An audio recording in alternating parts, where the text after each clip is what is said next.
Amici di Directa Sport, buon pomeriggio dallo stadio Tarros di Oristano per la seconda giornata del campionato di eccellenza regionale. Scendono in campo Tarros e Lipunti.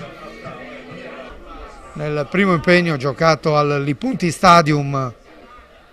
la squadra di Cosimo Salis contro il... attenzione perché qui c'è il rischio di autogol varcato la linea di porta, ma siamo dall'altra parte con Boi che serve in profondità per Sanna, diagonale Pitalis, la mette in calcio d'angolo, pericolosa la Tarros che reagisce così allo spavento. Sul punto di battuta il cross al centro, la girata del numero 6 Arnaudo e poi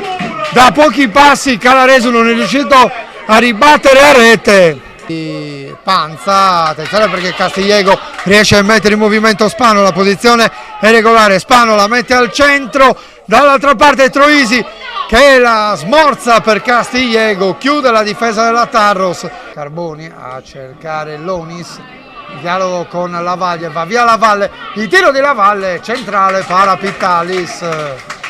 Pallone adesso al centro dell'area, il colpo di testa e la grande risposta di Mereu. Ribatte subito il Lipunti con Pusinelli che tenta direttamente verso la porta, palla alta, traiettoria a uscire, il colpo di testa proprio di Boi, un rimpallo non lo favorisce, però ancora Tarros avanti con Facelli, scavalcato Pitalis e poi la palla in rete, la messa dentro Arnaudo, probabilmente il pallone era entrato già sulla prima deviazione, poi ci ha pensato anche Andrea Mereu, ma comunque ciò che conta è che la Tarros ha trovato il primo gol stagionale. La battuta verso il centro dell'area, anticipato Seli, ci prova Tuccio dalla distanza all'alta sopra la traversa.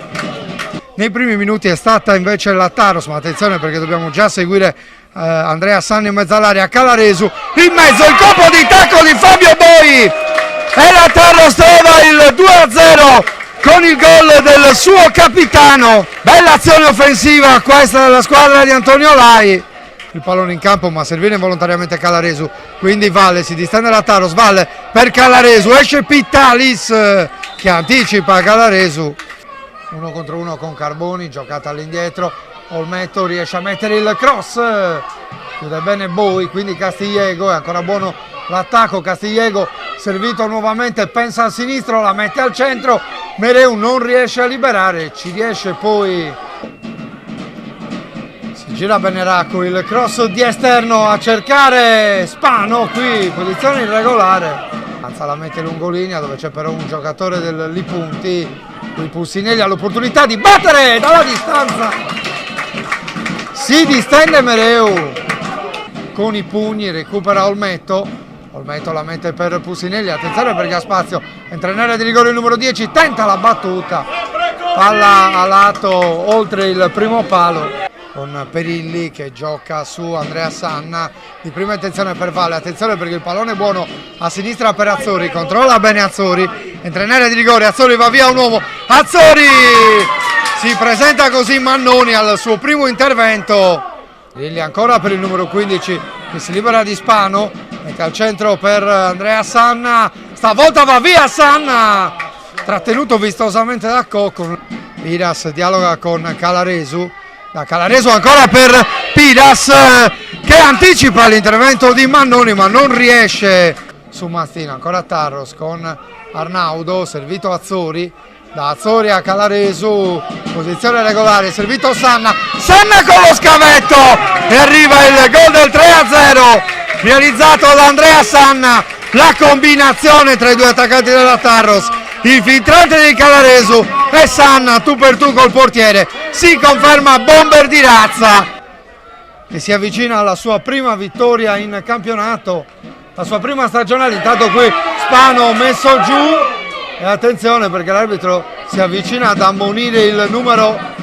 c'è una salva di cartellini e c'è il calcio di rigore, battuta del numero 10, si attende ancora il fischio del signor Virgili, va Pucinelli che spiazza il portiere della Tarros, accorcia i punti al 51esimo della ripresa. Leres che parte a grandi falcate, a spazio Leres che prova a servire sulla destra Mastino